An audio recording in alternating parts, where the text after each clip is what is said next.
It had been 3 months since they buried Michael, and the winter had only grown harsher in both weather and spirit.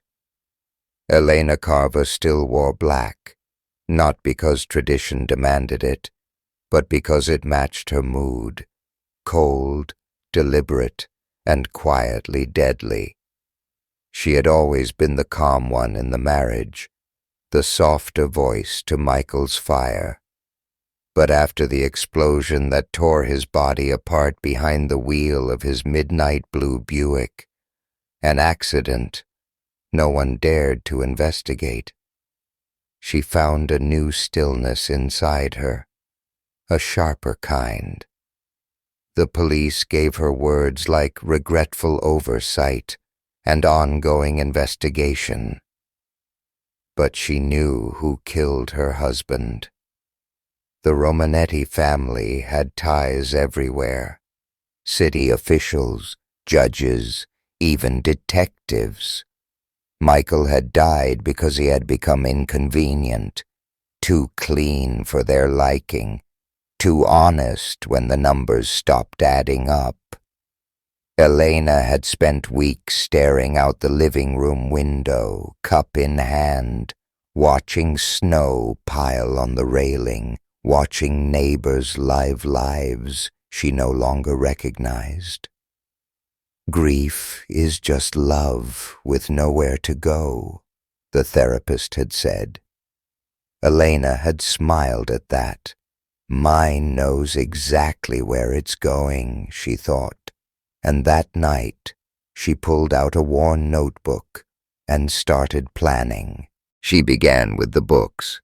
Michael's private ledgers hidden behind the false back of his home office drawer. The numbers didn't lie, and neither did the pattern of names and payouts. Michael had been laundering for the Romanetti family, a once proud mob lineage now rotting from the inside with greed and impatience. He was their accountant, their safety net, their scapegoat when the IRS started sniffing. Elena traced the transactions, noted the offshore accounts, and compiled a list of names. Dominic Romanetti, the Don's short-tempered son, Lydia Romanetti, his calculating daughter, and Carlo DeSantis, the enforcer with hands like bricks and a temper to match.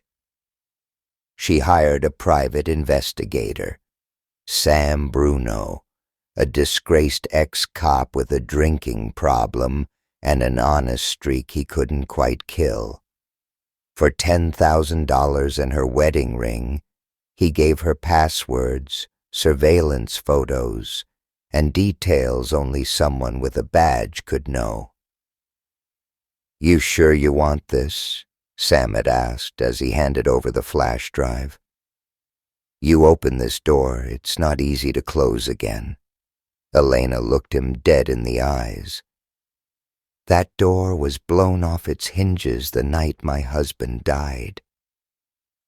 Over the next weeks, she built a digital spiderweb, links between the Romanettis and their shell companies, their illegal shipments, their offshore laundering.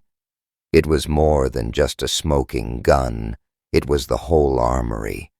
But Elena wasn't here to inform. She was here to dismantle. Her first visit was to Lydia, under the guise of a grieving widow seeking closure. They met in a posh Italian restaurant, the kind with velvet chairs and violinists who looked like they were forced to smile. Elena wore pearls and sadness like armor, the air of fragility carefully practiced.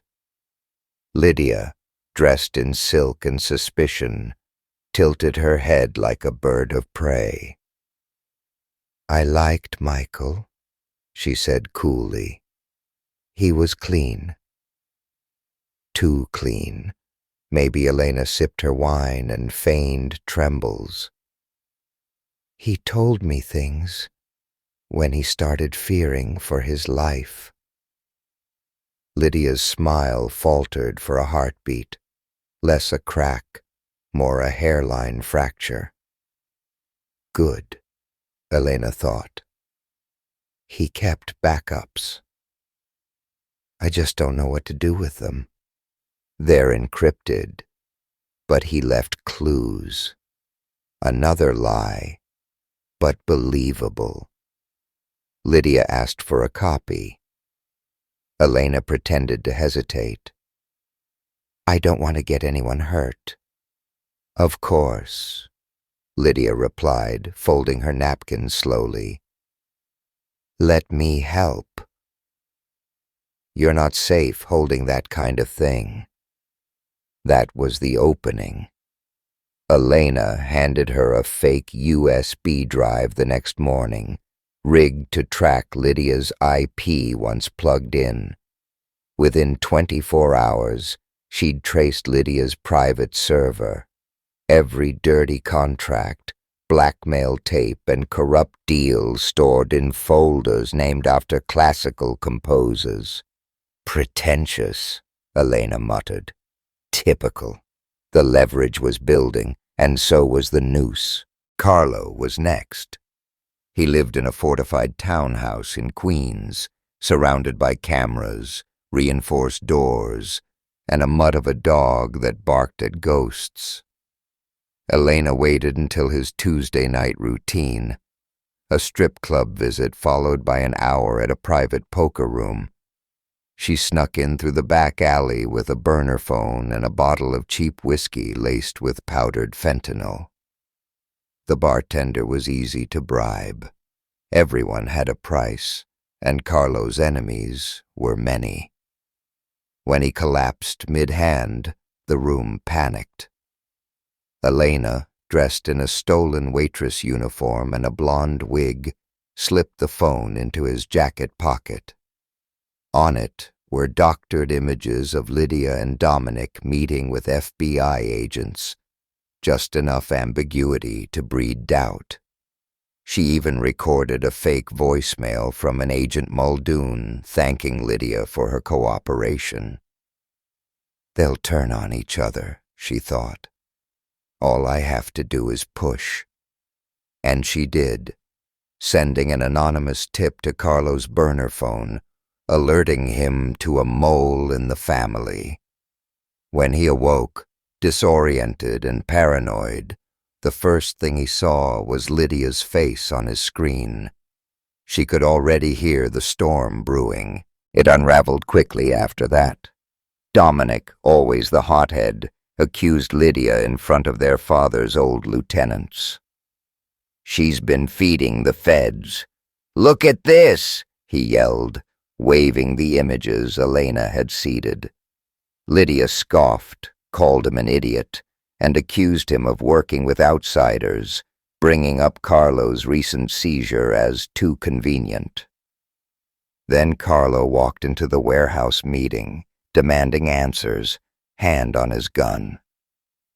Within minutes, someone pulled a trigger. It became a bloodbath. Dominic shot in the shoulder, Lydia grazed in the leg, Carlo killed by a stray bullet from his own man. Elena watched it unfold in real time through a hidden security camera feed Sam had hacked into.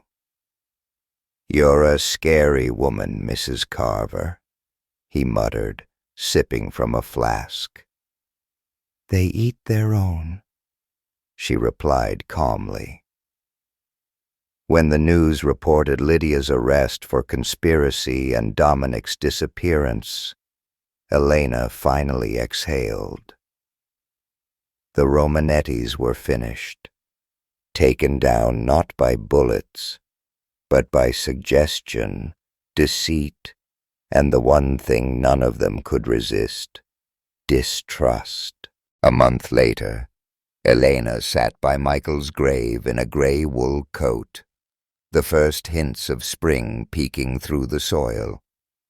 She laid a single white tulip by his headstone and whispered, "They paid." Her voice didn't shake. She wasn't the same woman who wept through his funeral, or the one who clung to old photo albums like lifelines. She was reborn in fire, molded by grief into something harder. Elena never planned to keep the money she'd siphoned from the Romanetti's ghost accounts. It now funded scholarships for kids in Michael's old neighborhood. She didn't want blood money. She wanted justice. She wanted peace, and she had earned it. Sam offered to help her disappear after it was all over, but she declined. "I'm not hiding," she said. "They're the ones who need to." She stood now, brushing dirt from her gloves, and looked out at the city skyline in the distance. Lights flickered like nervous stars. She walked away from the graveyard with quiet steps and a steady heart. No longer a grieving widow, no longer anyone's pawn. She was the one who had played the board and left no king standing.